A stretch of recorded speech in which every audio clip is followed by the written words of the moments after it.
กดสวิตช์ไฟเทียนทูบเทียนบูชาพระรัตนตรัยครับ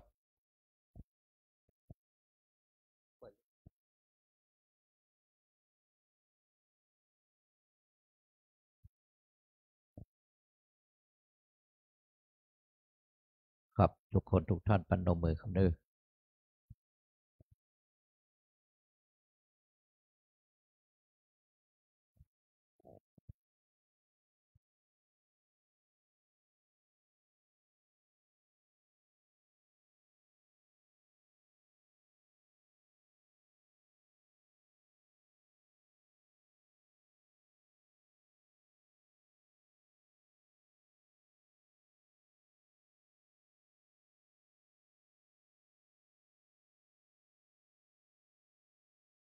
ครับต่อไปครับคำเดียวกันครับครับหนึ่งสองสาม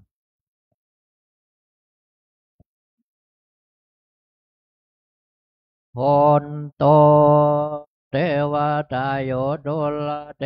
วบุตรเทวดาเจ้าทั้งหลายมวลหมู่อันสาธิตอยู่คู่แดนเมืองอันรักษาอย่างแม่นำและฝ่ายเมืองอันเปลิเทเลียงโอกอาจอันรักษาอย่างพระโพธาบาทพระ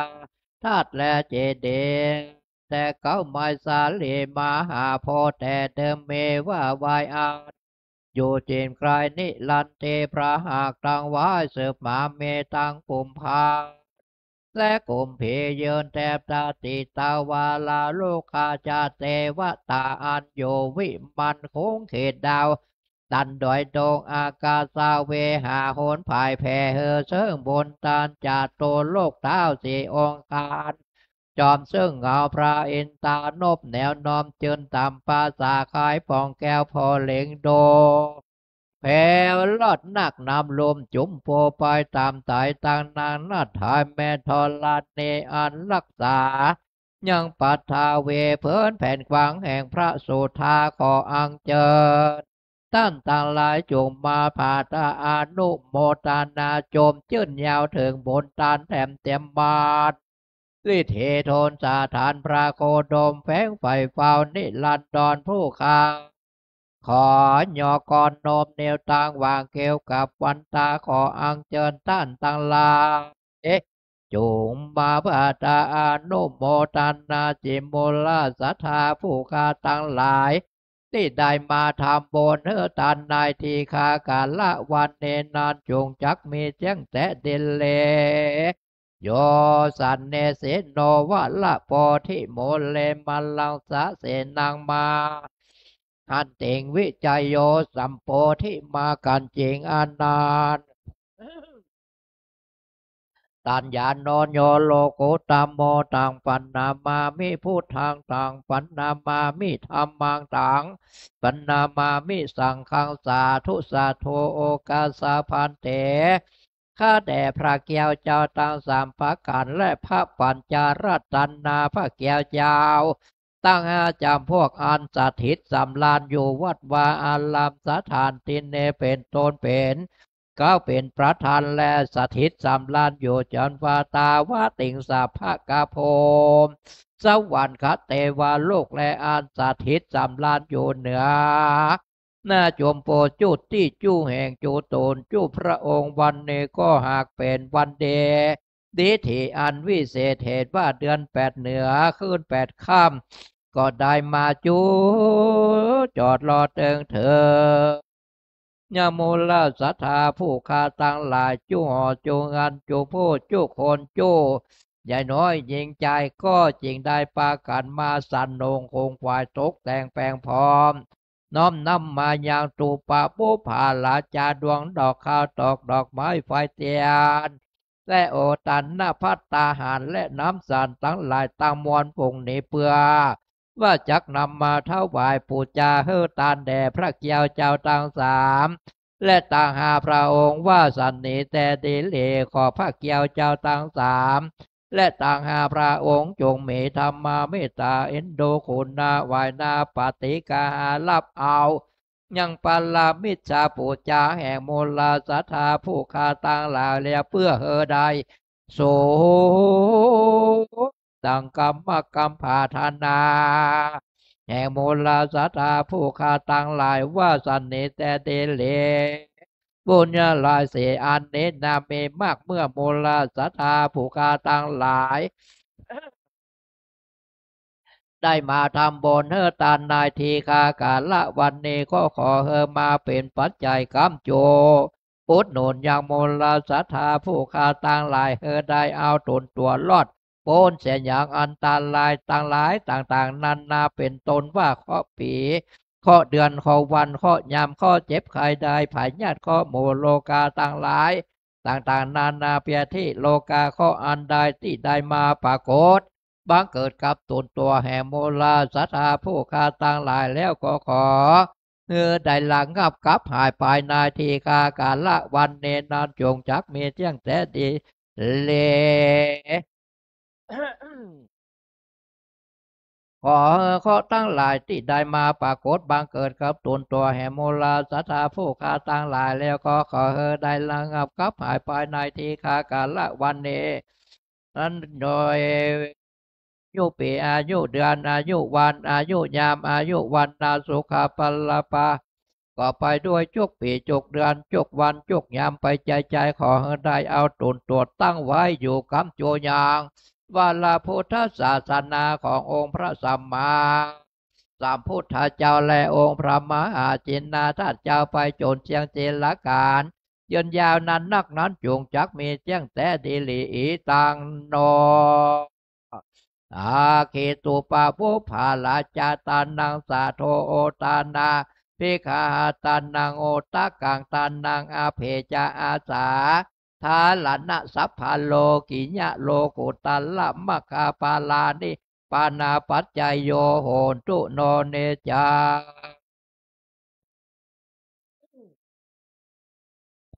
อิมินาสกาเลนะตังโพธังอภิโพชยามาอิมินาสกาเลนะ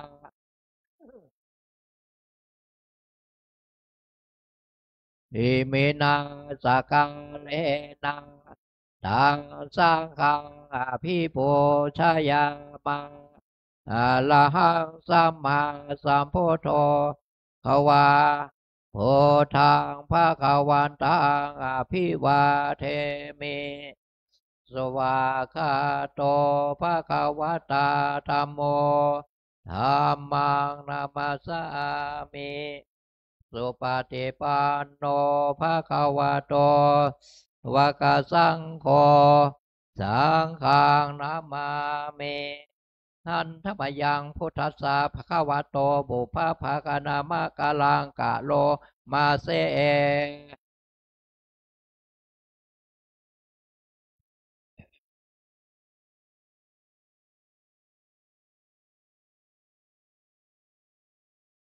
ตัสสะภะคะวะโตอะโตสัมมาสัมพุทธัสสะนะโมตัสสะภะคะวะโตอะโตสัมมาสัมพุทธัสสะทันทมยังพุทธาภิกษุเตงกะโลมาเสเอ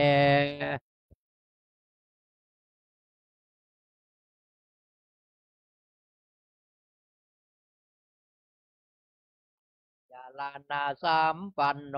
สุขโตโลกาเวโทอนุตตะโลโปลิสาธรรมาสาทาเทวมโนสานังโพโธภะคะวาโยมหังโลกัง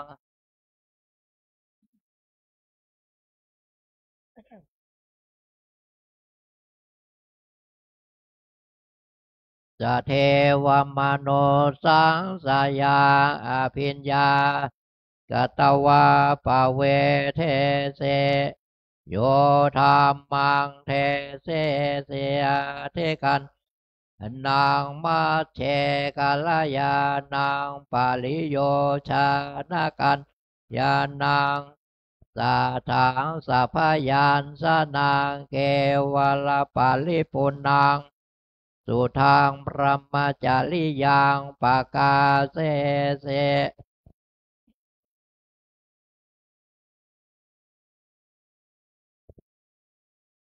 ภวันตังศีลาสานามามิหันธรรมยังธรรมาภิทุติงกะโลมาเส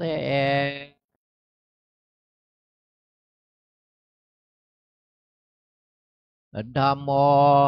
สันเทติโกกาเลโกปัสสิโกโอปันนายิโกปัจจตังเวทิตาโพเวนโยเอธัมมังธัมมังโอชยาเมหังธัมมังศีลาสานามามิหันธรรมยังสังฆาภิทุติงกะโลมาเส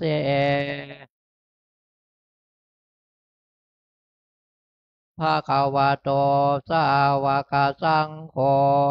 โอสุปฏิปันโนภะคะวะโตสาวกสังโฆ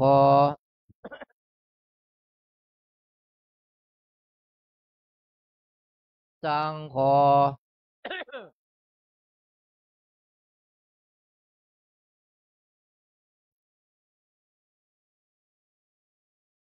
ตาเลโปเลสาโยคาเนอาทาโปเลสาโปกาลาเตสะภะคะวะโตสาวกสังโฆหุนายโยปาหุนายโยกินายโยอัจฉะเลกาลานิโยอนุตตลังปุญญาเขตังโลกัสสะอามหังสังฆังอภิปูเมตตามหังสังฆังศิลาสานามามินะโมตัสสะภะคะวะโตอะระหะโตสัมมาสัมนะโมตัสสะภะคะวะโตอะระหะโตพุทธัสสะนะโมตัสสะภะคะวะโตอะระหะโตสัมพุทธัสสะพุทธังสรณังคัจฉามิสรณังคัจฉามิตุติยัมปิพุทธังสรณังคัจฉามิเตยัมปิธัมมังสรณังคัจฉามิ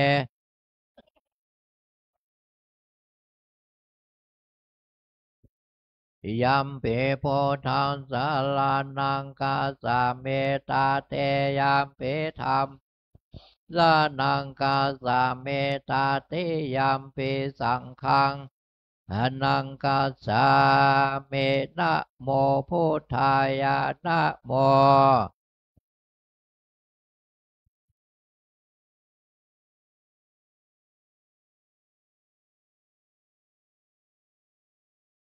พุทธายะนะโมธัมมายะนะโมสังฆายะปัมมาโนปัมมาโนธัมโมปัมมาโนสังโฆปัมมาโนปัมมาโนธัมโมปัมมาโนสังโฆมาโนพุทโธปัมมาโนธัมโมโนสังโฆพุทโธเมนาโถธัมโมเมนาโถสังโฆโทกัมมาทานังเมนาทังกัมมาทานาตายากาโยเมนาโถ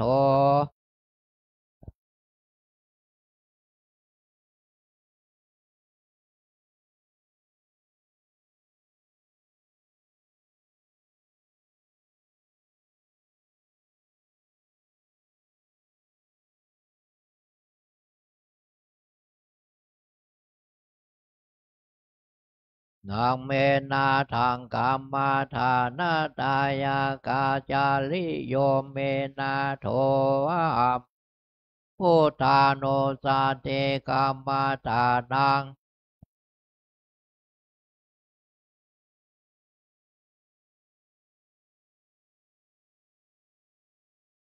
ทานุสาเทกัมมาทานังยาจามิพุทธานุสาเท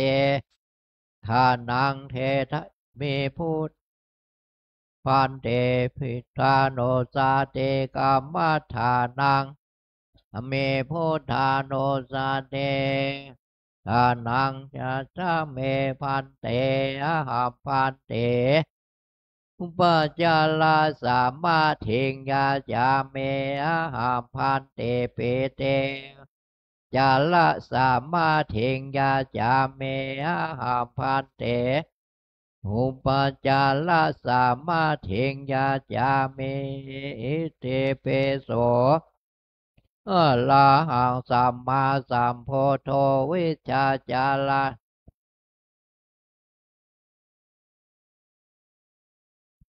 ตะโลโปลิสาธรรมาสาลาทิสาธาเทวามานุสานังพุทโธ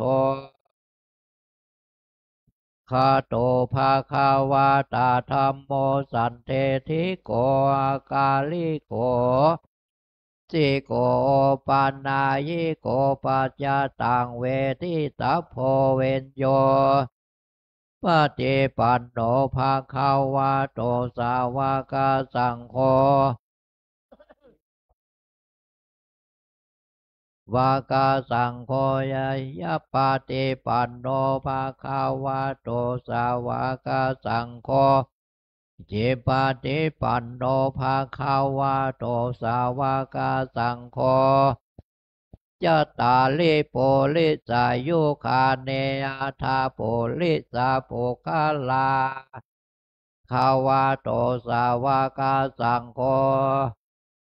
ปะโหนายโยทักขินายโยอัญชเลกาลานิโยหลังปนยักเกตังกัสสาเตอาเทเอมัสสาเมงกาเยเกสาข้าทันตาตาโจมังสังนา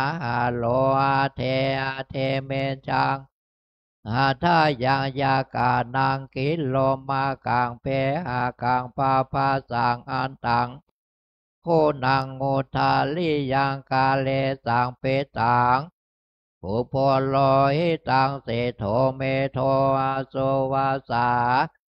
สิงคานิกาลาสิกามุตังมัทธาเกกลัง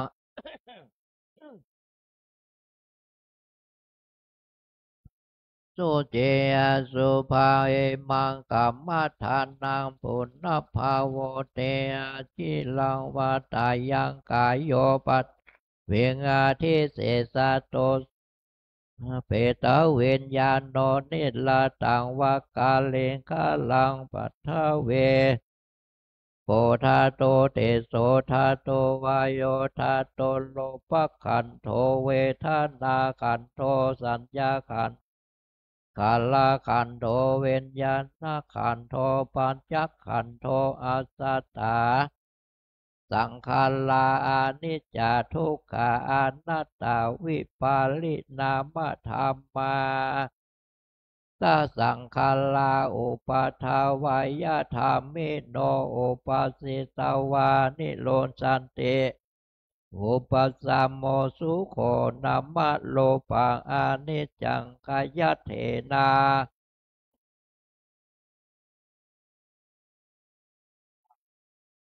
นาสุขังวาตานิปานังนามะโลปังอนัตตาอาสาลกาเทนาสาลัง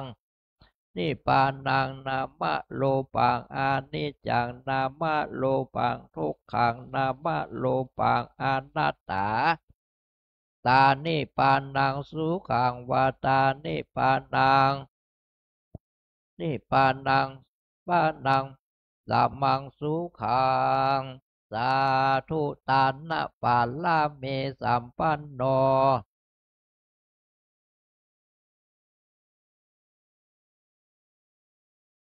ลาเมสัมปันโนวิธไมยเตกาโลนามุทิตาอุเบกาเมสัมปันโนอิติปิโสภะคะวาปัลลาเมสัมปันโนศีลาอุปปาลาเมสัมปันโน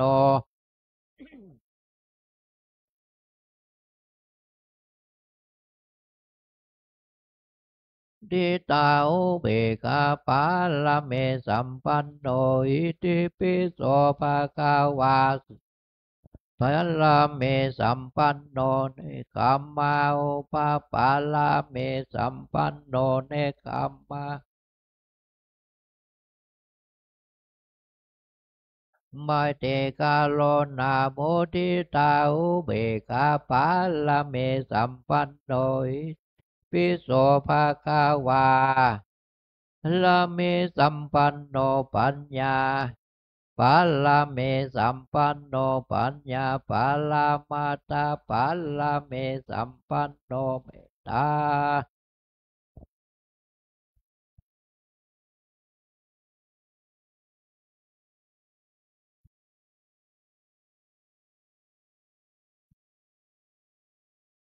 เลียาอุปปัลลเมสัมปันโนเวเลญา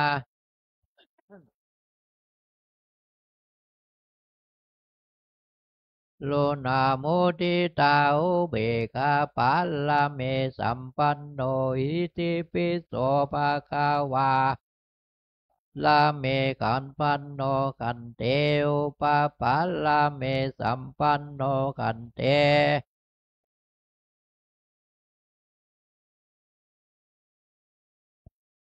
โมทิตาอุเบกขาปาลาเมสัมปันโนปิโสภะคะวาลาเมสัมปันโนสัจจาอุปปาลาเมสัมปันโนสัจจามาตาปาลาเมสัมปันโนเมตตานะโมทิตาอุเบกขาปาลาเมสัมปันโน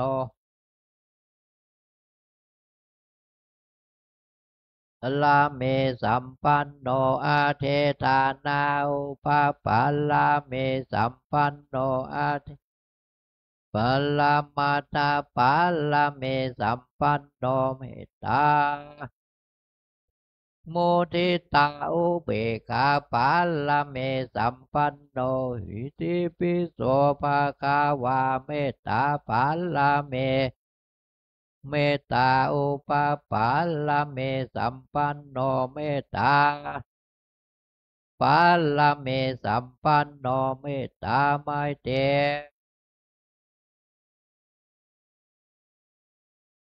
สัมปันโนหิติปิโสภะคะวาอุเบกขาสัมปันโนอุเบกขาอุปปัลลเมสัมปันโนอุเบกขามาตาปัลลเมสัมปันโนเมตตาไมเต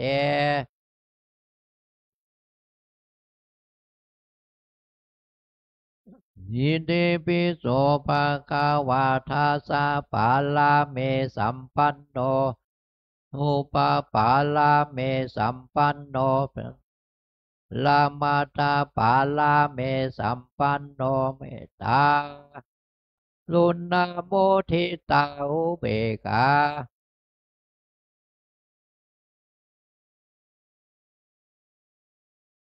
สัพพะลาเมสัมปันโนสัมมาเทสาอุปปาลาเมสัมปันโนสัมมาเทลามาตาปาลาเมสัมปันโนเตกาโลนาโมทิตาอุเบกขาปาลาเมสัมปันโนปิโสภะคะวาพุทโธพุทโธเตโคโนอิติปิโสภะคะวาอิติปิ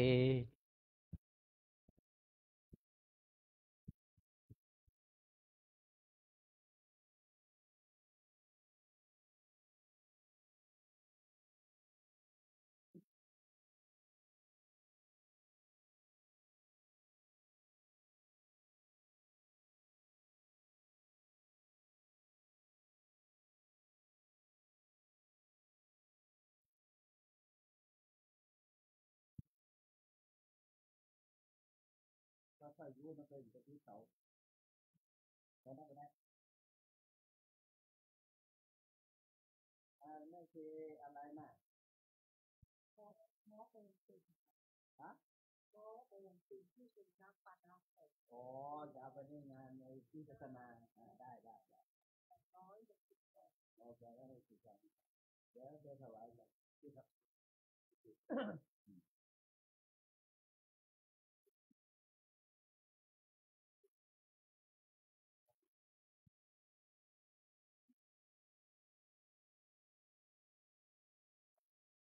กลับต่อไปกลับพร้อมเดียวกันครับกลับหนึ่งกลับสองสามวันนั้นเรียบร้อยดีเนาะอิมินาสกาเลนะตังโพธาพิโพชยามามินาสกาเลนะตังธรรมาพิโพชยามาอิมินาสกาเลนะตังสังฆังพิโพชยามะลังสัมมาสัมพุทโธภะคะวาพุทธังภะคะวันตังอภิวาเทมิสวากขาโตภะคะวะตาธัมโมธัมมังนามัสสามิสุปฏิปันโนภะคะวะโตสวากสังโฆสังฆังนามามิครับต่อไปขอเชิญทุกท่านกราบท่านเจ้าคุณทั้งสององค์พร้อมเดียวกันครับกราบหนึ่งกราบสองกราบสามมะยังพันเตเตสาลาเนนาสาหะปัญจศีลานิยาจามะตุเตยามเปมายังพันเตติสาละเนนะสาปัญจศีลานิยาจามาตาเตยามเปมาพันเตติสาละเนนะสาปัญจศีลานิยาจามานะโมตัสสะภะคะวะโตอะระหะโตสัมมาสัมพุทธัสสะนะโมตัสสะภะคะวะโตอะระหะโตสัมมาสัมพุทธัสสะนะโมตัสสะภะคะวะโตอะระหะโตสัมมาสัมพุทธัสสะนะโมตัสสะภะคะวะโตอะระโตสัมมาสัมพุทธัสสะนะโมตัสสะภะคะวะโตสัมมาสัมพุทธัสสะนะโมตัสสะภะคะวะโตอะระโตสัมมาสัมพุทธัสสะพุทธังสรณังคัจฉามิพุทธังสรณังคัจฉามิธัมมังสรณังคัจฉามิธัมมังสรณังคัจฉามิสังฆังสรณังคัจฉามิสังฆังสรณังคัจฉามิตุติยัมปิพุทธังสรณังคัจฉามิตุติยัมปิพุทธังสรณังคัจฉามิตุติยัมปิธัมมังสรณังคัจฉามิตุติยัมปิธัมมังสรณังคัจฉามิตุติยัมปิสังฆังสรณังคัจฉามิตุติยัมปิสังฆังสรณังคัจฉามิตติยัมปิพุทธังสรณังคัจฉามิตติยัมปิพุทธังสรณังคัจฉามิตติยัมปิธัมมังสรณังคัจฉามิตติยัมปิธัมมังสรณังคัจฉามิตติยัมปิสังฆังสรณังคัจฉามิตติยัมปิสังฆังสรณังคัจฉามิปานาติปาตาเวระมณีสิกขาปะทังสมาธิยามิปานาติปาตาเวระมณี สิกขาปะทังสมาธิยามิอะตินนาตานาเวระมณีสิกขาปะทังสมาธิยามิอาเทนนาตานาเวรมณีสิกขาปะทังสมาธิยามิกาเมสุมิจฉาจาราเวระมณีสิกขาปะทังสมาธิยามิอาเมโสเมสาจาลาเวรมณีสิกขาปะทังสมาธิยามิมุสาวาตาเวระมณีสิกขาปะทังสมาธิยามิมุสาวาตาเวรมณีสิกขาปะทังสมาธิยาโสมิราเมรยมัชฌะปมาตฐานาเวระมณีสิกขาปะทังสมาธิยามิสุลาเมรายามาชาปามาตาฐานาเวรมณีสิกขาปะทังสมาธิยาเอมิมาเนปัญจสิกขาปตาเนสีเลนะสุขติงยันติสาธุสีเลนะโภคะสัมปตาสาธุสีเลนะนิพุติงยันติสาธุตัสมาสีลังวิโสทะเยอามาพันเตต่อไปโยงขบัตครับสาธุโอกาสาวตานาเป็นเดปาตังตานิปานาปัจจายโยโหนทุโนเนจังสาธุสาวตานาเป็นเดปาตังตานัง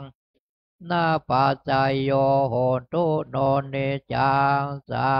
ธุโอกาส อุดานาปินเดปะตังตานางนิปานาปัจจยโยตุโนนิจัง วันนี้เป็นวันอัฐมีบูชา เมื่อ7 วันผ่านมาวันวิสาขบูชา ได้อาราธนาท่านอาจารย์มหาธนวัฒนวัฒโนปริยธรรมเก้าประโยคนาคหลวง ผู้ช่วยเจ้าวาดพระลำหลวงได้แสดง วันนี้ก็เพื่อความสมบูรณ์ ก็จะได้ขออาจารย์มหาธนวัฒนวัฒโนปริยธรรมเก้าประโยคนาคหลวง ผู้ช่วยเจ้าวาดพระลำหลวง ได้ขึ้นแสดงต่อจนถึงวันถวายพระพุทธสรีระเพลิงของพระสมเด็จพระสัมมาสัมพุทธเจ้าว่าเป็นไปอย่างไรนะจะได้ต่อเนื่องกันนะนี่ก็ขอรัตนา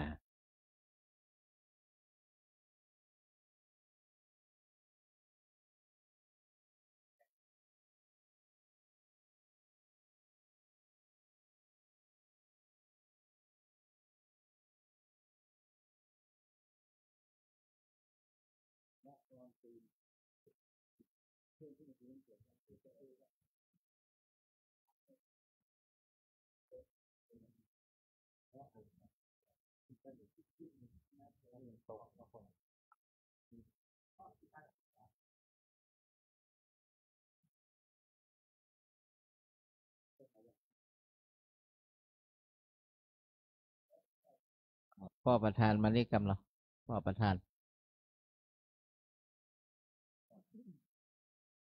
รามาจาโลกาธิปเทสหปเทกัดอัญชาเล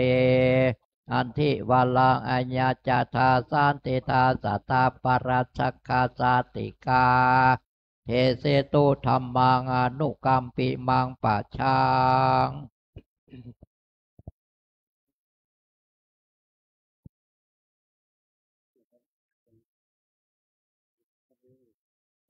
นะโมตัสสะภะคะวะโตอะระหะโตสัมมาสัมพุทธัสสะนะโมตัสสะภะคะวะโตอะระหะโตสัมมาสัมพุทธัสสะนะโมตัสสะภะคะวะโตอะระหะโตสัมมาสัมพุทธัสสะติทันเตนิพพุเตจาปิ สเมจิตเตสมังพลังเจโตปสาทะเหตุมมหิสัตตาคัจฉันติสุขตินติณบัดนี้กล้าวกระผมอัตมภาพขอน้อมถวายความเคารพและขอโอกาสพระเถรานุเถระอันมีพระเดชพระคุณพระสุวรรณเมธีด็อกเตอร์รองเจ้าคณะจังหวัดเชียงใหม่เจ้าอาวาสวัดพระธาตุสีจอมทองวรวิหารเป็นต้นเป็นประธานและขอเจริญพรญาติโยมสาธุชนทุกท่านที่ได้มาร่วมกันทำบุญใส่บาตรฟังธรรมเนื่องในวันธรรมสวนะซึ่งตรงกับวันอัฐมีบูชาอันเป็นวันที่ระลึกถึงการถวายพระเพลิงพระบรมศพขององค์สมเด็จพระศาสดาพระสัมมาสัมพุทธเจ้าเมื่อ 2,568 ปีที่ผ่านมาในเช้าวันนี้อาตมภาพจะได้ขอโอกาสปรารภธรรมตามเวลาอันสมควรให้กับญาติโยมสาธุชนทุกท่านได้รับฟังสืบไป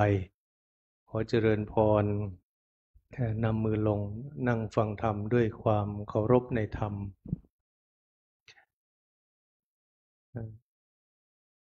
วันนี้เป็นวันสำคัญ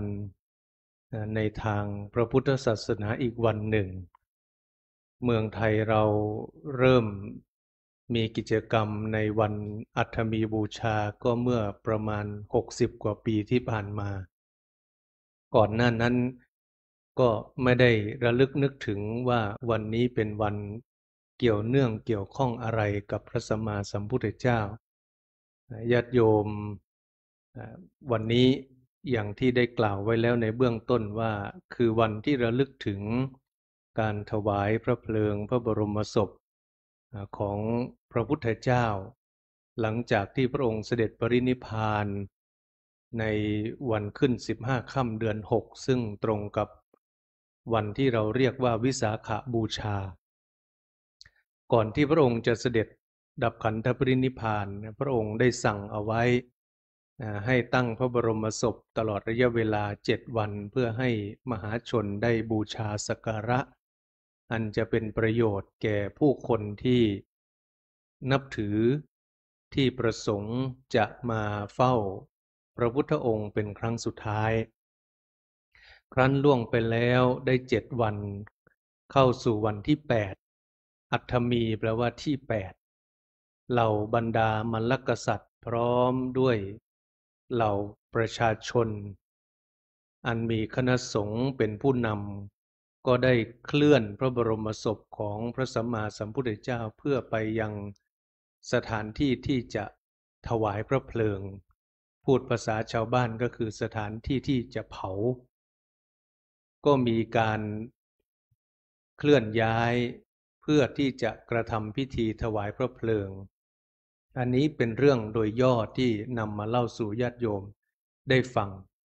เมื่อถวายพระเพลิงพระบรมศพแล้วก็ได้จัดสรรพระบรมสารีริกธาตุไปยังที่ต่างๆโดยโทนพราหมณ์ได้จัดสรรปันส่วนในยุคนั้นก็แบ่งเอาไป8ที่ต่อมาในยุคของพระเจ้าอโศกก็ได้มีการรวบรวมพระบรมธาตุแล้วก็แบ่งพระบรมธาตุออกไปอย่างที่ต่างๆใหม่แล้วก็พอมาในถึงยุคของรัชกาลที่5พระบาทสมเด็จพระจุลจอมเกล้าเจ้าอยู่หัวในหลวงของเราตอนนั้นอังกฤษนี่ปกครองอินเดียแล้วก็ปรากฏว่าท่านเจ้าของที่ซึ่งเป็นชาวอังกฤษได้ไปขุดค้นพบเจอพระอบอยู่ที่บริเวณของเขาซึ่งเขาเป็นคนอังกฤษนะแต่ว่ามาอยู่อินเดียแล้วก็ในพระอบนั้นน่ะในจริงๆไปเจอหีบก่อนแล้วในหีบนั้นมีพระอบอยู่5ใบ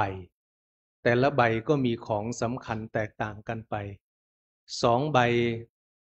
ในบรรดา5ใบนั้นใบเล็กเจอพระบรมสารีริกธาตุ แล้วก็นอกพระอบนี่เขาจารึกเอาไว้จารึกเป็นอักษรโบราณจนกระทั่งต้องให้นักโบราณคดีที่มีความรู้ในเรื่องเกี่ยวกับภาษาได้มาตรวจสอบก็ได้ทราบว่าพระอบนี้เขาจารึกว่าเป็นพระบรมสารีริกธาตุของพระสัมมาสัมพุทธเจ้าลอร์ดเคอร์สันที่ปกครองอังกฤษในนามของอินเดียขอไปปกครองอินเดียในนามของอังกฤษในยุคนั้นก็เลยมาระลึกนึกถึงว่าเราเนี่ยได้พระบรมสารีริกธาตุมาเนี่ยจะเอาไปที่ไหนก็มาพิจารณาดูว่าประเทศไทยนี้เป็นประเทศที่เป็นเอกราชเป็นประเทศที่มีพระมหากษัตริย์ทรงเป็นพุทธมามกะคือนับถือพระพุทธศาสนาเรื่องนี้คือในยุครัชกาลที่5นะโยมแล้วเป็นประเทศที่มีผู้คนนับถือพระพุทธศาสนาเป็นจำนวนมากไม่เคยตกเป็นอาณานิคมของประเทศใดมีศักดิ์ศรีเท่ากับประเทศอังกฤษลอร์ดเคอร์สันก็เลยตัดสินใจที่จะทูลเกล้าถวายพระบรมสารีริกธาตุให้กับพระบาทสมเด็จพระจุลจอมเกล้าเจ้าอยู่หัวรัชกาลที่5พระองค์ทรงโปรดให้พระยาวินัยสุขุมพินิจต่อมาก็คือเจ้าพระยายมราชปั้นสุขุมเป็นผู้แทนพระองค์ไปรับพระบรมสารีริกธาตุที่ประเทศอินเดียเจ้าพระยาปั้นสุขุมก็เดินทางออกจากประเทศไทยไปรับพระบรมสารีริกธาตุจากประเทศอินเดียแล้วก็กลับมาขึ้นฝั่งที่ประเทศไทยทางจังหวัดระนองแล้วก็มีการเฉลิมฉลองที่จังหวัดระนองก่อนที่จะอัญเชิญพระบรมสารีริกธาตุเข้ามาสู่กรุงเทพมหานครพระองค์ก็ทรงนำเอาพระบรมสารีริกธาตุที่ได้รับการทูลเกล้าถวายจากลอร์ดของอังกฤษนำไปประดิษฐานที่พระบรมธาตุเจดีย์ภูเขาทองวัดสะเกษราชวรมหาวิหารภูเขาทองกรุงเทพอันนี้คือส่วนหนึ่งที่พระบรมสารีริกธาตุที่มีที่มาที่ไปที่ปรากฏในประเทศไทยนั้นพุทธศาสนิกชนชาวไทยโดยเฉพาะชาวล้านนาซึ่งนับถือในเรื่องเกี่ยวกับพระบรมสารีริกธาตุอยู่แล้วโดยเฉพาะทุกวัดแทบจะไม่มีวัดไหนที่ไม่มีพระบรมธาตุการบูชาพระบรมธาตุนั้นก็เป็นการทำตามคำสอนของพระพุทธเจ้าก่อนที่พระองค์จะเสด็จดับขันธปรินิพพานพระองค์ก็ได้ตรัสกับพระอานนท์ว่าบรรดากษัตริย์ผู้เป็นบัณฑิตเมื่อจะปฏิบัติในสรีระของพระพุทธเจ้านั้นเขาจะปฏิบัติเยี่ยงกับพระเจ้ามหาจักรพรรดิและเมื่อพระองค์เสด็จปรินิพพานไปแล้วถวายพระเพลิงไปแล้วขอให้สร้างสถูปเจดีย์เอาไว้ที่ทางสี่แพร่งเพื่อให้ผู้คนได้บูชาสักการะจักเป็นไปเพื่อประโยชน์เกื้อกูลเพื่อความสุขแก่ชนเหล่านั้นตลอดกาลนานนี้คือสิ่งที่พระพุทธเจ้าได้ตรัสเอาไว้ในสมัยก่อนตอนที่พระพุทธเจ้าปรินิพพานไปแล้วมีอุบาสิกาท่านหนึ่งถือเอาดอกบวบจำนวน4 ดอก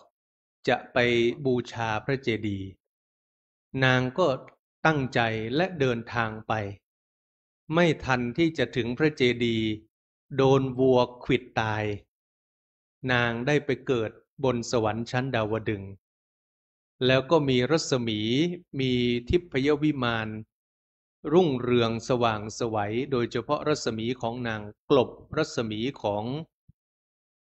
บรรดาเทพธิดาองค์อื่นๆหมดเลยท้าวสกะเทวราชก็เลยสงสัยไปถามว่านางทำบุญด้วยอะไรจึงได้มีรัศมีรุ่งเรืองขนาดนี้นางก็เลยตอบว่าตั้งใจจะไปบูชาพระเจดีย์แต่ไม่ทันได้ถึงพระเจดีย์นะวัวขวิดตายซะก่อนก็ด้วยทำบุญเท่านี้เองท้าวสกะเทวราชก็เลยสอนเหล่าบรรดาเทพธิดาว่านี่นางทำบุญเนี่ยของทำบุญนิดเดียวแ แต่ได้ผลอานิสงส์มากมายขนาดนี้เราควรจะไปบูชาพระเจดีย์ของพระสัมมาสัมพุทธเจ้าเพราะพระพุทธเจ้านั้นจะทรงพระชนอยู่ก็ตามจะเสด็จดับขันธปรินิพพานไปแล้วก็ตามเมื่อจิตของเราสม่ำเสมอทายทานที่เราบูชาไปแล้วไม่ว่าจะเป็นดอกไม้ธูปเทียนเครื่องสักการะหรือการปฏิบัติบูชาย่อมมีผลอันเสมอสัตว์ทั้งหลายที่ยังข้องเกี่ยวอยู่ในวัฏสงสารนี้เมื่อได้กระทำอย่างนี้แล้วย่อมจะไปสู่สุคติเชิญเถิดเราชาวเราทั้งหลายเราจะพากันไปบูชาพระจุฬามณีเจดีย์ของพระพุทธเจ้าก็เลยชวนเหล่าเทพธิดาไปบูชาพระเกศแก้วจุฬามณีที่สวรรค์ชั้นดาวดึงส์ทำไมการบูชาเพียงแค่ดอกไม้นิดหน่อยถึงได้อานิสงส์มากญาติโยมทุกท่านก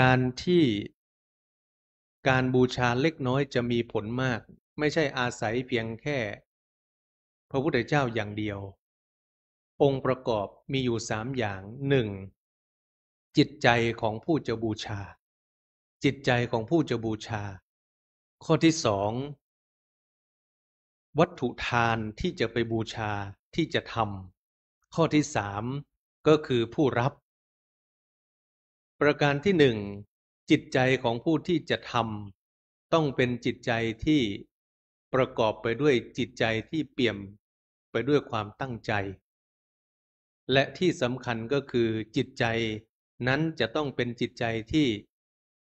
ประกอบด้วยปัญญาถึงจะมีอานิสงส์มากแต่ถ้าไม่ประกอบด้วยปัญญาได้ไหมได้บุญไม่ใช่ไม่ได้บุญนะโยมได้บุญเหมือนกันอย่างเช่นโยมฟังพระสวดมนต์ไม่รู้เรื่องว่าแปลว่าอะไรอันนี้เขาเรียกว่าจิตเป็นบุญแต่ยังไม่ประกอบด้วยปัญญาเป็นบุญนะแต่ยังไม่ประกอบด้วยปัญญาถ้าเป็นภาษาพระก็คือญาณวิปยุต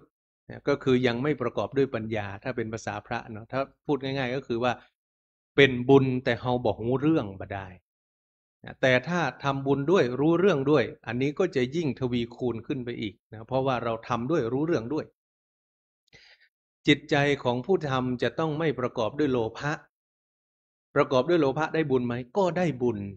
แต่ถ้าไม่ประกอบด้วยโลภะก็จะได้บุญยิ่งกว่าแล้วก็อาจจะเป็นปัญญาที่เกิดขึ้นในขณะนั้นจึงไม่ประกอบด้วยโลภะนั้นจิตใจของผู้ทำจึงเป็นสิ่งสำคัญประการต่อมาก็คือเรื่องของวัตถุทานวัตถุที่เราจะทานนั้นเป็นวัตถุที่ได้มาโดยความบริสุทธิ์เป็นวัตถุที่ไม่ได้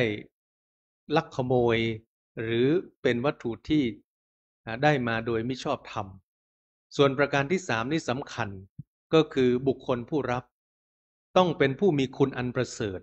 ถึงจะมีอานิสงส์มากถ้าบุคคลผู้รับมีคุณอานิสงส์น้อยผลก็ได้แต่น้อยกว่าทำไมพระพุทธเจ้าจึงบอกว่าให้ทานแก่สัตว์เดรัจฉาน100 ครั้งไม่เท่ากับให้ทานแก่คนทุศีลแค่ครั้งเดียวคนทุศีลกับสัตว์เดรัจฉานเนี่ยทำไมพระพุทธเจ้าจึงบอกว่าให้ทานแก่คนทุศีลดีกว่าให้ทานแก่สัตว์เดรัจฉาน100 ครั้งโยมคิดว่าคนทุศีลนี่คือใครเราก็จะไปมองที่คนอื่นไผทุศีลไผบาดีไผนั่นนี่นะมองที่ตัวเก่านี่ก่อนมองที่ตัวเก่านี่ก่อนเฮาก็วิ่งแหว่งไปพ่องนะขาดไปพ่องคนใกล้ตัวของเราบางทีก็อาจจะเป็นคนในครอบครัวบางคนก็ไม่ได้รักษาศีลได้สมบูรณ์เขาก็เป็นคนทุศีลอันนั้นก็คือว่าให้ทานแก่สัตว์เดรัจฉาน100 ครั้งไม่เท่ากับให้ทานแก่คนทุศีลอย่างเดียวเวลาเกิดอะไรขึ้นสมมตินะโยมเกิดล้มป่วยกระทันหันเกิดเดินไปแล้วสะดุดล้มมานี่มันโทรฮ้องแอมบูเลนซ์ให้เฮาบ่ได้เนอะมันจะโทรหา1669ให้ศรัทธาบ่ได้เนอะมันก็มีก็คนเนี่ยที่จะโทรให้รถแอมบูเลนซ์เพิ่นมารับเฮาไปโรงยาไม่ได้หมายความว่าให้ทานกับสัตว์เดรัจฉานไม่ดีไม่ใช่นะดีแต่ให้ทานกับคนที่ทุศีลก็ดีกว่าแล้วให้ทานกับคนที่มีศีลดีกว่าไหมก็ดีกว่าอีกเนาะ ให้ทานแก่พระโสดาบันดีกว่าไหมก็ดีกว่าอีกดีกว่าไปเรื่อยๆเนาะแต่โยมเชื่อไหมว่าพระพุทธเจ้าตรัสว่าการถึงไตรสรณคมการถึงไตรสรณคมคือพุทธังสรณังคัจฉามิธัมมังสรณังคัจฉามิสังฆังสรณังคัจฉามิมีอานิสงส์มากกว่าการถวายทานแก่ภิกษุสงฆ์มีพระพุทธเจ้าเป็นประมุขขนาดพระพุทธเจ้ามันนำนะมาอยู่กับตี้ให้เขาได้ถวายทานแต่พระพุทธเจ้าตรัสบอกว่าการถึงไตรสรณคมมีอานิสงส์มากกว่าการถวายทานที่พระพุทธเจ้ามานั่งเป็นประธานการรักษาศีลมีอานิสงส์มากกว่าไตรสรณคมคือการถึงพระพุทธเจ้าเป็นที่พึ่งเพราะฉะนั้นการรักษาศีลมีอานิสงส์มากกว่านั้นแต่ละอย่างจะมีอานิสงส์การเจริญเมตตาก็มีอานิสงส์มากกว่าการรักษาศีลอย่างนี้เป็นต้นนะโยมเพราะนั้นการที่เราจะทำความดีในทางพระพุทธศาสนาไม่ว่าพระพุทธเจ้าจะเสด็จดับขันธปรินิพพานไปแล้วหรือจะยังทรงพระชนชีพอยู่ก็จะยังคงมีผลเสมอเท่ากันอันนี้คือคำพูดคำกล่าวของท้าวสักกะเทวราชที่ได้สอนเหล่าเทพธิดาว่าพระพุทธเจ้าจะเสด็จดับขันธปรินิพพานแล้วก็ตามจะยังทรงพระชนอยู่ก็ตามเราทำปฏิบัติธรรมเรารักษาศีลวันนี้พระพุทธเจ้าปรินิพพานไปแล้ว 2,568 ปีได้ผลเท่าเดิมไหมได้ผลเท่าเดิมได้ผลเหมือนเดิมอันนี้ก็ขอฝากญาติโยมสาธุชนทุกท่านว่าวันอัฐมีบูชาเป็นวันสำคัญทางพระพุทธศาสนาที่ระลึกถึงวันถวายพระเพลิงพระบรมศพของพระพุทธเจ้าแม้พระองค์จะเสด็จดับขันธปรินิพพานไปแล้วแต่การที่เราปฏิบัติตามคำสอนของพระพุทธเจ้าจะด้วยอามิสบูชาหรือที่ยิ่งกว่าอามิสบูชาคือการประพฤติตามธรรมของพระพุทธเจ้าไม่ว่าจะเป็นเรื่องของศีลเรื่องสมาธิเรื่องปัญญาหรือทานศีลภาวนาก็ล้วนแล้วแต่มีผลอยู่เสมอไม่หายไปไหนเพราะธรรมะของพระพุทธเจ้านั้นยกเว้นเรื่องทานธรรมะของพระพุทธเจ้านั้นเป็นอากาลิโกเป็นสิ่งที่ไม่จำกัดกาลและเวลาไม่จำกัดเพศไม่จำกัดอายุไม่จำกัดวัยสามารถเข้าถึงได้โดยทั่วกันดังนั้นญาติโยมมาทำบุญแล้วเราก็เจริญทางด้านของกุศลธรรมสิ่งที่เป็นอกุศลธรรมอย่างเช่นที่ผ่านมาในหลายๆวันที่เกิดเรื่องราวข่าวคราวทั้งหลายทั้งปวงก็ขอญาติโยมทุกท่านได้จำแนกแยกแยะเนาะแต่อาตมาก็ดูแล้วว่าญาติโยมที่อยู่ที่นี่ส่วนใหญ่ก็รุ่นเบบี้บูมเนาะรุ่นหลังสงครามโลกทั้งนั้นเลยถ้าหมดญาติโยมรุ่นนี้เนี่ยต่อไปเนี่ยอาตมาน่าจะได้เทศให้เสาฟังนะโยมนะถ้าจะบ่มีแล้วหมดรุ่นนี้ก็จะเสี่ยงละที่จะมาอันนี้เพราะรุ่นนี้นี่เป็นรุ่นที่ผ่านมาอย่างหนักแน่นเนาะผ่านเรื่องราวของพระพุทธศาสนามาและบางทีก็เข้าใจสัจธรรมแล้วว่ามันตึงมีทุกยุคทุกสมัยเพียงแต่ว่าเราจะรู้หรือไม่รู้ก็ตามเราก็ผ่านเรื่องราวกันมาจิตใจก็เลยหนักแน่นกว่าส่วนที่คนรุ่นใหม่นั้นเขาก็ไม่ประสบพบเจออีกทั้งเขาก็ไม่ได้จะใส่ใจเกี่ยวกับเรื่องความสำคัญในด้านของศาสนาสักเท่าไหร่ในยุคปัจจุบันอันนี้ก็เข้าใจได้เพราะด้วยกลไกในยุคปัจจุบันมันมีสิ่งที่น่าสนใจมากกว่านั้นอันนี้ก็เป็นสิ่งที่ญาติโยมทุกท่านว่าเราจะต้องพิจารณาแล้วก็พระที่ทำผิดได้มากก็คือพระที่มีผู้คนศรัทธามากเมื่อมีผู้คนศรัทธามากก็มีโอกาสถ้าท่านทำดีก็จะดีอย่างที่สุดเลยเพราะท่านมีผู้คนศรัทธามากแต่ถ้าท่านเกิดผิดพลาดขึ้นมาด้วยเหตุใดเหตุหนึ่งก็ตามก็จะมีผลเสียต่อพุทธศาสนามากส่วนวัดที่มีเป็นที่รู้จักของญาติโยมส่วนใหญ่วัดที่ทั่วๆไปเนี่ยก็อยู่ไปตามภาษีภาษาแต่วัดที่โด่งดังเรื่องพระประธานสมภารมีบารมีอายุหลายร้อยปีอันนี้เป็นวัดที่เก่าแก่ก็คือโด่งดังเรื่องพระประธานก็คือโดยเฉพาะที่ญาติโยมชาวไทยเราเข้าใจว่ามีพระพุทธรูปศักดิ์สิทธิ์เราก็จะไปทำบุญส่วนใหญ่ก็จะไปวัดนั้นแหละไปก็จะไปทีนี้ก็จะมีจำนวน เม็ดเงินมหาศาลเข้าไปในที่นั้น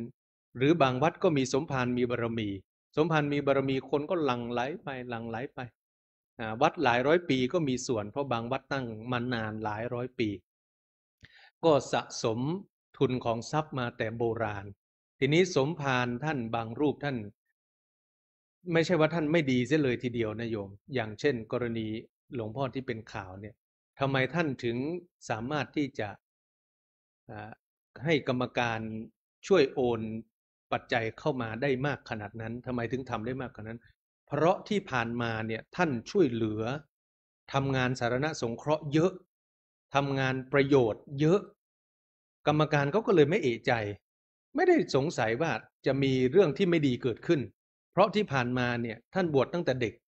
แล้วก็ทำงานคณะสงฆ์โดยส่วนใหญ่คณะสงฆ์เราจะรู้จักกันว่าท่านทำงานเราก็ไม่รู้ในมุมที่เกิดขึ้นเนาะ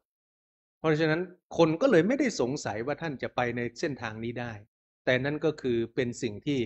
ผิดก็ส่วนผิดถูกก็ส่วนถูกมันไม่สามารถหักลบกลบหนี้กันได้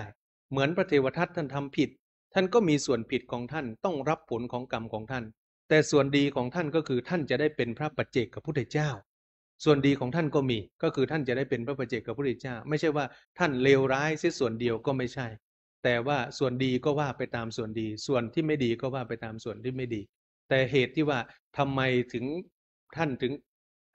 ได้ทำความเสียหายถึงขนาดนั้นก็เพราะว่าคนเชื่อใจแม้แต่คนใกล้ตัวก็เชื่อใจว่าท่านไม่ทำในสิ่งที่ไม่ดีแน่นอนอันนี้ก็คือเหตุเลยกลายเป็นว่าความเสียหายก็เลยเกิดขึ้นมากมายอันนั้นถ้าเราเข้าใจว่าที่มาที่ไปทำไมถึงเป็นได้ถึงขนาดนั้นเราก็จะเข้าใจบริบทว่ามันก็เป็นธรรมชาติอย่างหนึ่งที่มันมีสิทธิ์มีโอกาสสำหรับวัดที่เก่าแก่เรื่องพระประธานสมภารมีบารมีวัดอายุหลายร้อยปีนะอันนี้ก็เป็นบางที่ไม่ใช่ทุกที่นะโยมก็อยากให้เข้าใจว่าอันนี้คือสิ่งที่มันมีเหตุและมีปัจจัยส่วนข้อดีเราก็แยกแยะกันไปแล้วเราก็มั่นคงในพระพุทธศาสนาว่าพระพุทธเจ้านั้นเราสรรเสริญพระธรรมก็ขอให้ญาติโยมเข้าถึงพระธรรมมากกว่าถึงตัวบุคคลเพราะการถึงตัวบุคคลนั้นก็จะวันใดวันหนึ่งบุคคลก็จะเสื่อมสลายไปเปลี่ยนแปลงไปเพราะว่าบุคคลนั้นตาย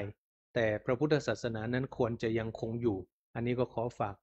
ญาติโยมสาธุชนทุกท่านแถมเอาไว้ทิ้งท้ายในวันอัฐมีบูชาในวันนี้เอาละญาติโยมทุกท่านอัตมาภาพได้แสดงธรรม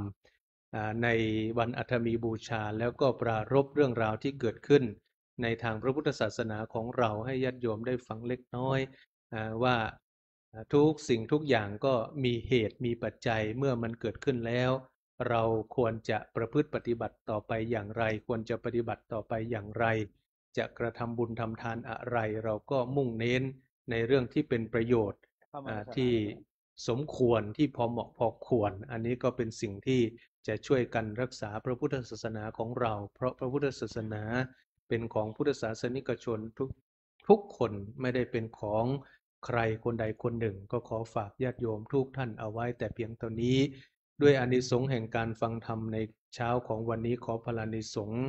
จงเป็นพลวะเป็นปัจจัยให้ญาติโยมสาธุชนทุกท่านได้เจริญในธรรมขององค์สมเด็จพระสัมมาสัมพุทธเจ้าได้มีความสุขในธรรมเป็นนิจมีดวงจิตสถิตมั่นอยู่ในสัจธรรมนำตนของตนให้พ้นทุกข์ประสบสุขอันไพบูรย์กล่าวคือมรรคผลนิพพานอาตมภาพแสดงพระธรรมเทศนามาพอสมควรแก่กาลและเวลาจึงขอสมมุติยุติลง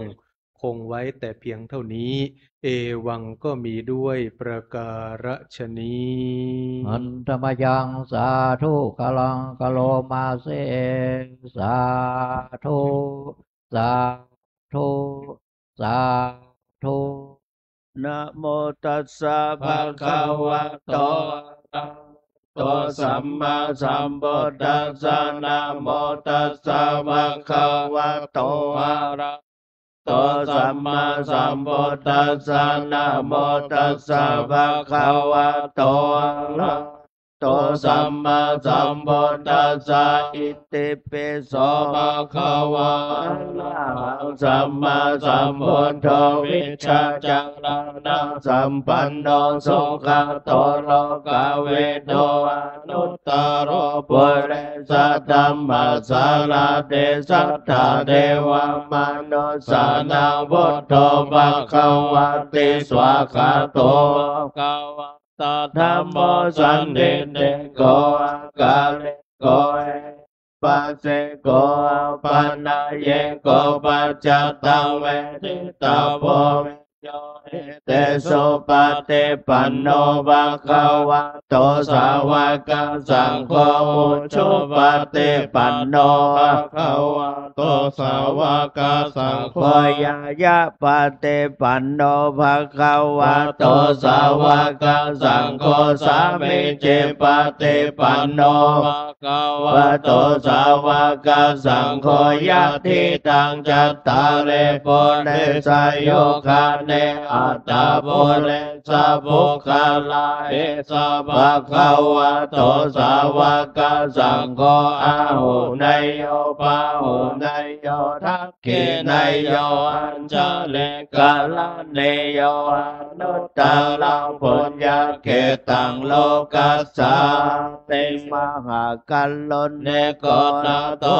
ตายาสัพพะปาเนนะโพเลตัวปารามิสัพพะปัตโตสัมโพธิมุตตมังเอเตนะสัจวะเจนะตุเตชัยยมังคังลังชัยยันโตโพธิยามุเลกกายานังนันเดวัตโนเอวันตวังเวชัยโยหิชัยยโสชัยยมังคะเลอปาราจิตาบัลลังเกสิเสปัตตเวโปกาเลอภิเสกสัพพพุทธานังปัตโตปโมนันติสนาคาตังสุมังคาลังสุปภะตังสุเทตังสุขันโนสุโมหโตจัสสุเยตังรามาจาริสุปาทักขินังกายกัมมังวาจากัมมังปาทักขินังปาทักขินังมโนกัมมังปานิเตปาทักขินาปาทักขินานิกัตวานาปันตเดปาทักขิเน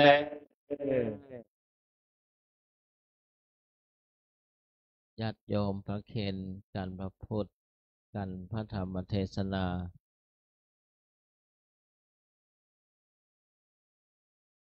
ท่านมหาพันเทศวันนี้อัฐมีบูชาเป็นวันถวายพระเพลิงพระพุทธสรีระของพระบรมศาสดาถ้าภาษาชาวโลกว่า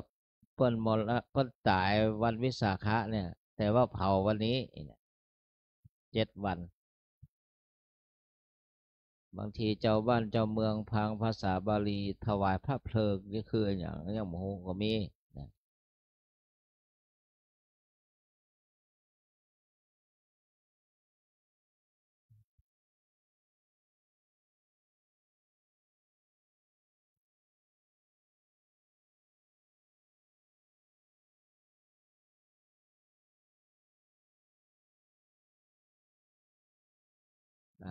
แม่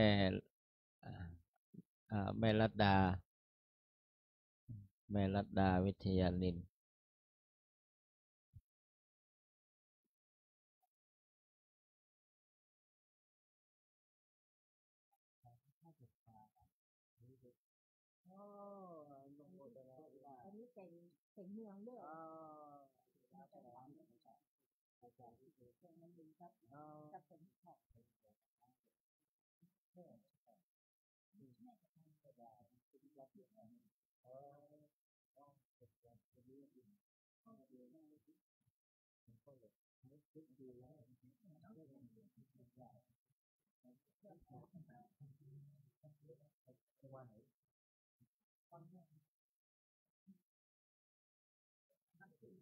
ยะถาวาริวหาปุราปริปุเรนติสาคะรังเอวะเมวะอิโตทินัง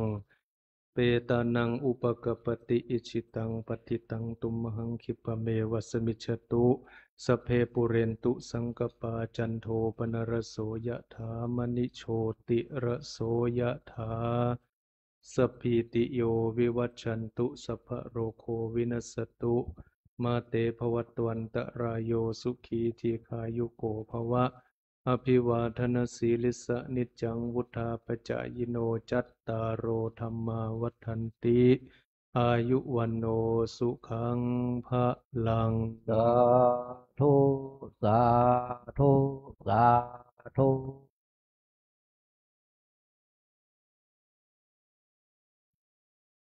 ครับคณะสัตยาทั้งหลายช่วยกันยกกันเข้า แล้วก็บัตรมาถวายท่านพระคุณเจ้าครับ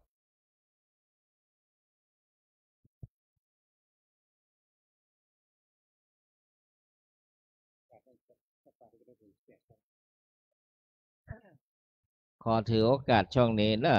มันมีปัจจัยแทรกซ้อน เนื่องจากทางโรงพยาบาลมูลนิธิโรงพยาบาลนครพิงค์ป่าแงะก็จะมีทอดผ้าป่าและญาติโยมวันที่23พฤษภาคม2568บักกี้วันเนี่ยถ้าแจกศีลหน้าจะบัดตัน อันนี้มาทางสายหลวงพ่อพระเดชพระคุณหลวงพ่อพระสุวรรณเมธีดรหลวงพ่อเจ้าวาดแล้วก็รองเจ้าคณะจังหวัดเชียงใหม่สายใต้นะเปิ้นตะกี้ได้ยินว่าโอ้สายบุญมาทางรองจังหวัดนี่นักเหลือเปิ้นได้หรอเป็นหยังมาว่ามันเดถาปุญญาสะเขาก็บ่ประมาทบ่หมิ่นบุญอันนี้ก็สมควร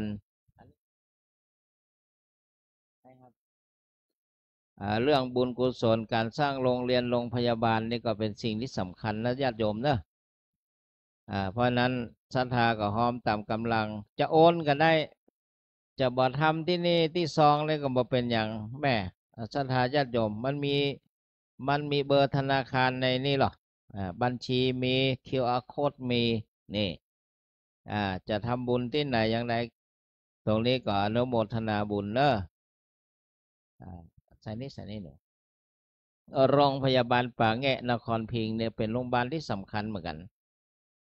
ไม่นิ่มอายุวัดโนสุขังพลังไม่นิ่มนะโรงพยาบาลเนี่ยก็สำคัญเหมือนกันพระภากุละนี่เปิ้นอายุ160จันพิทูลพระภากุละ160ใช่ไหมเพราะว่าสร้างโรงพยาบาลล่อคิด286กับลูก160เนาะแสดงว่าอายุ160ถูกแล้วหรอ286 160ปีบวชตอนอายุ80เพราะว่าอานิสงส์นี่ทำนุบำรุงศาสนาวัดเก่าแก่อารามแล้วก็ตาลขีลานและปถากนี่หรออานิสงส์นี่มากมายมหาศาลนะญาติโยมวันแต่วันดีนี่ครับผมพ่ออนุโมทนาพ่อครับอาจารย์วิทูลครับอนุโมทนาแม่นงรักอันนี้แม่นงรักนี่ใหญ่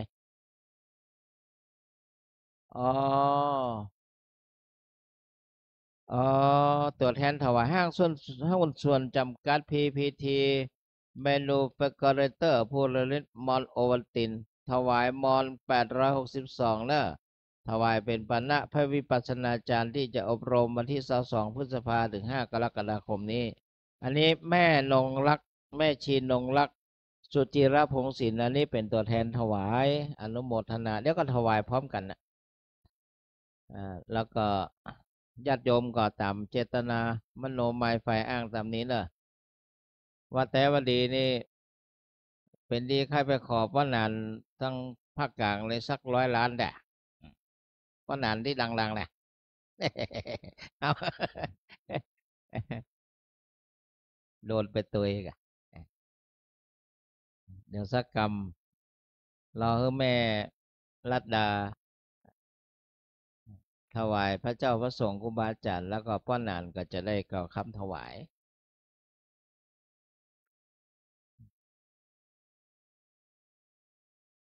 ทุกเจ้าก็ทำบุญเหมือนกันเนอะไม่ว่ามาทำบุญก็จะห้อมเหมือนกันหรอบอกพ่อครูประหลัดเลขาแล้วว่าจะห้อมขอซอง จะห้อมผ่านบัญชีก็จะใส่ซองเลยก่อนเดี๋ยวค่อยว่ากันตุเจ้าก็ทำบุญล่ะไปตามหัววัดหัววาเนี่ยเขาวันนี้สาธุเขาก็ไม่ใช่ว่าไปมือเปล่าล่ะตั้งแต่หลวงพ่อลงมาเนี่ยเขาก็หอมร่วมบุญกันตลอด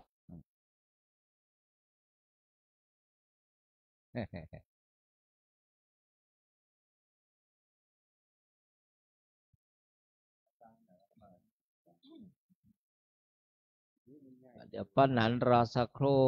แม่ชีราศีกับพ่อประธานกิจใจเพิ่งกำลังสนทนาเส่งกันอยู่ เมื่อเขาว่าเส่งหรอละอ่อนหมูจักละคำว่าเส่งกันนี่พ่อประธานจะถือโอกาสประกาศก่อน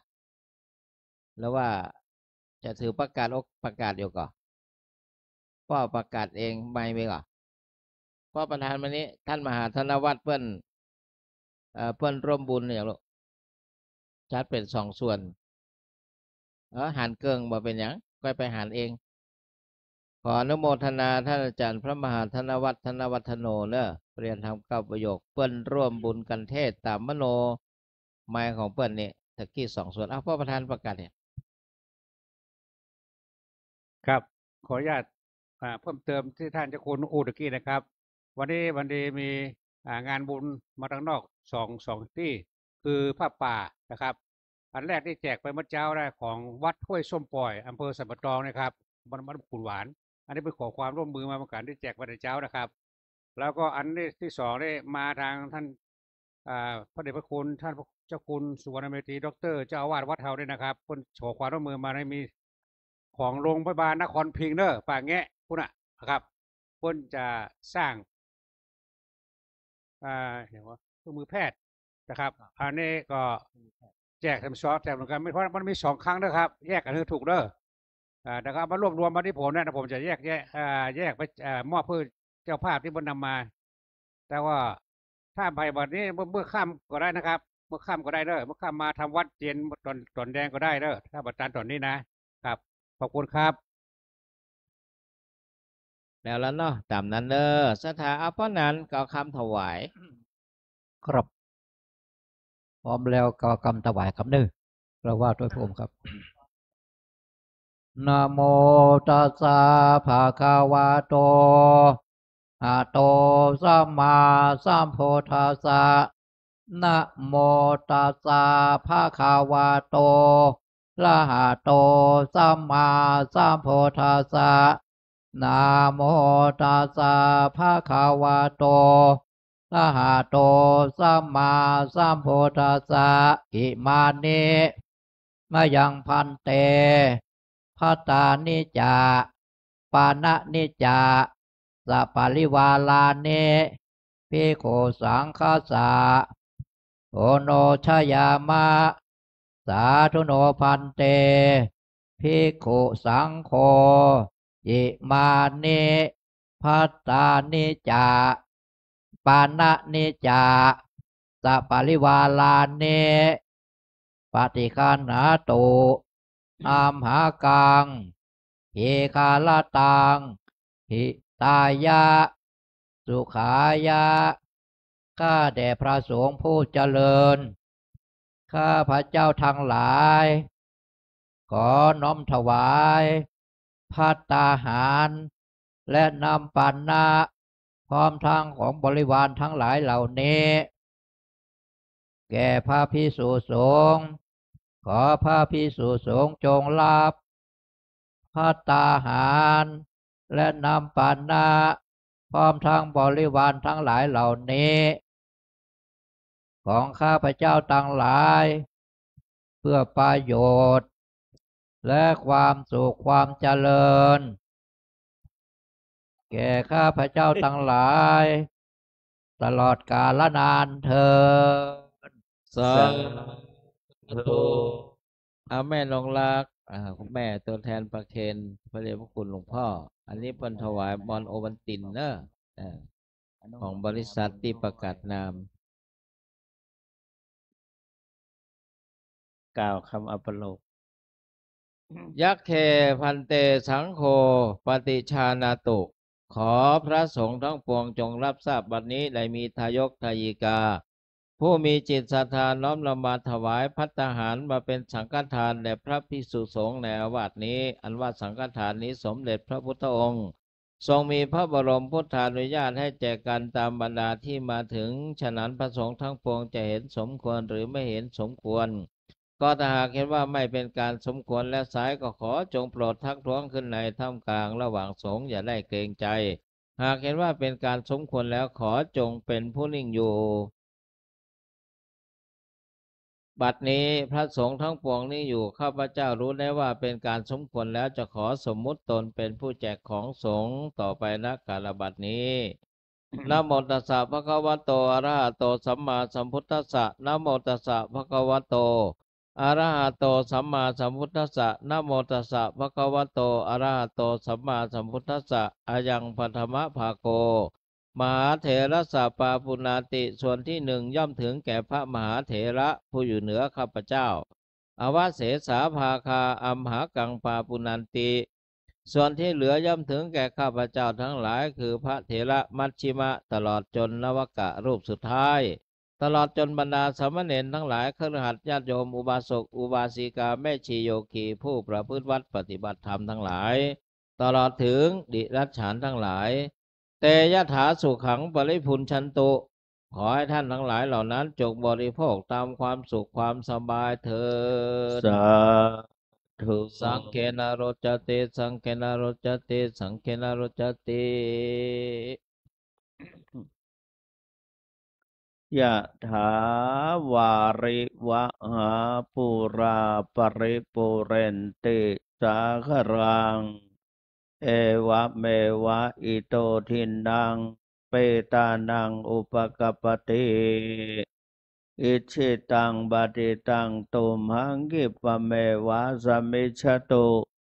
สัพเพปุเรนตุสังกปาจันโทปนรโสยะถามะนิโชติระโสยะถา สัพพิติโย เวชันตสัพพะโรโควิดสัตตมาเตภวัตวันตรายโยสุขิเตกายุโกภวสัพพิติโยวิวัชชันตสัพพะโรโควิดสัตตมาเตภวัตวันตรายโยสุขิเตกายุโกภวสัพพิติโยวิวัชชันตสัพพะโรโควินาศตมาเตภวัตวันตรายโยสุขิติกายุโกภวะเปวะตันตเสเลสันเนจามุตถาปัจจายโนจัตตารโอธรรมาวัฏฏันติ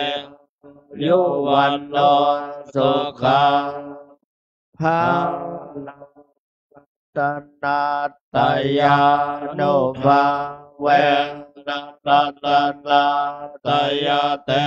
จัสสะโทคาโลคาพยาเวนะโสกังโสโตโจปังทวะอันเดกาอันตรายาเปเวนะสันโตอาเสสัตโตชัยเสเทธานังนาภังโส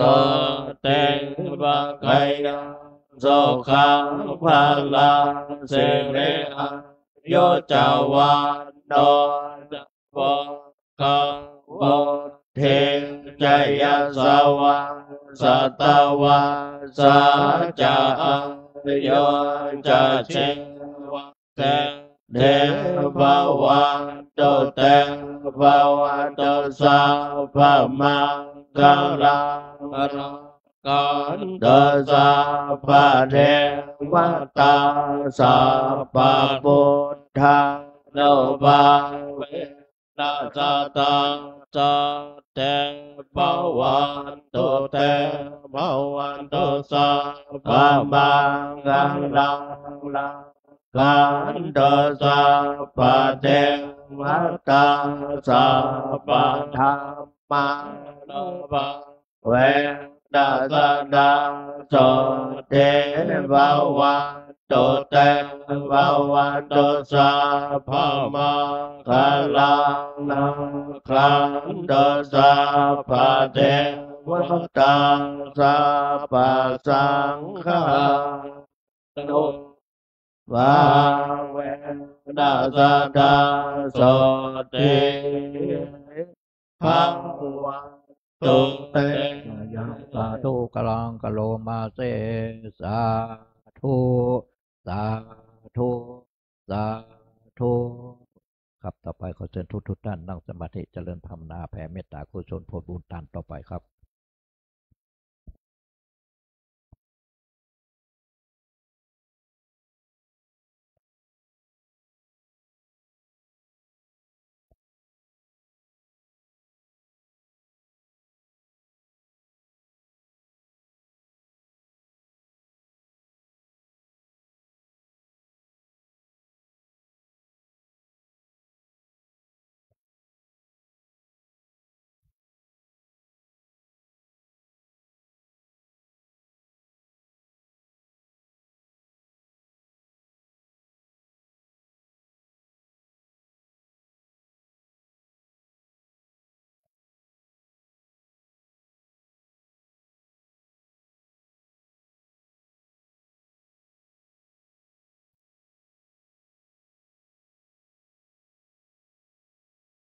ครับสมควรกับเวลา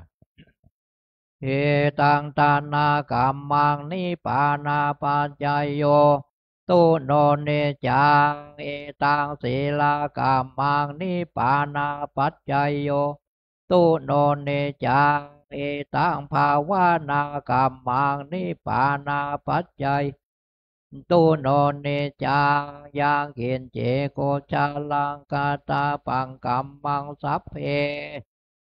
หิกะตังปุญญังโนอนุโมทันโตสุนันโตพนโตเยเตวังกาสาทาโอโตสัพพะสัตตานังสุเขอัตตานังปัสหลันโตมาตาปิตาสุเขตาโหนโตโตกาปามุจันโตสัพเพญาติกา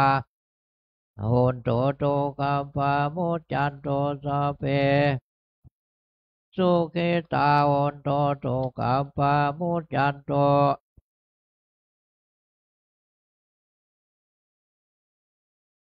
โหนโตโตกาปามุจันโตสัพเพนัคขตาโหนโตโตกาปามุจันโตสัพเพเทวาสุขิตาโหนโตโตกาปามุจันโตโยปัจจายาสุขิตาโหนโตโตกาปามุจันโตสัพพานังสามิชันตุโววันตามิพุทธังสัพพะเมมันตาเมวันเทวันตามิธรรมังสัพพะเมโตสังเมโตสังกามาตาเมวันเทวันตาเมกุลโลปัชชาจะปะเมโตสังกามาตาเมวันเทวันตามิกัมมัฏฐานังสังฆามาตาเมวันเทวันตาเมอะละเมมัทธาสีมายาสัพพะเมเจติยังสัพพังสัพพะทาเนโสภาเทสิกาสาเลลาทาโตมหา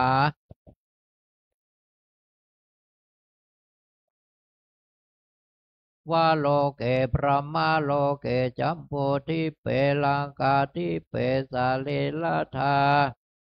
สัทธาตุโยอรหันตถาตุโยเจติยังสหัสเสธัมมกันเตสะเพสัมปะทะเจหังวันตามิสัพพะโสครับต่อไปก็วันตานวดรูปเหมือนหลวงปู่แล้วก็ท่านเจ้าคุณทุกโตทุกองค์ครับวันตามิพันเตสัพพังอปาลาทังปุญญังมินาโนโมเทตาพังสามินาปุญญังไมหังตาตาพังสาโทอนุโมทาเมในนามของพระสงฆ์ถึงหมดได้ขอกล่าวคำว่าจัตตาโลธรรมาวัฏันติอายุวันโนสุขังพระลังสาธุสาธุสาธุก้าวกำลาพร้อมเดียวกันทันตาทาเนมายังพันเตก็จะมาพาหุกิจามายังพาหุการณียาเยสถานิตุมเหกาลังมัญญทาสาธุพันเตสาธุพันเตสาธุพันเต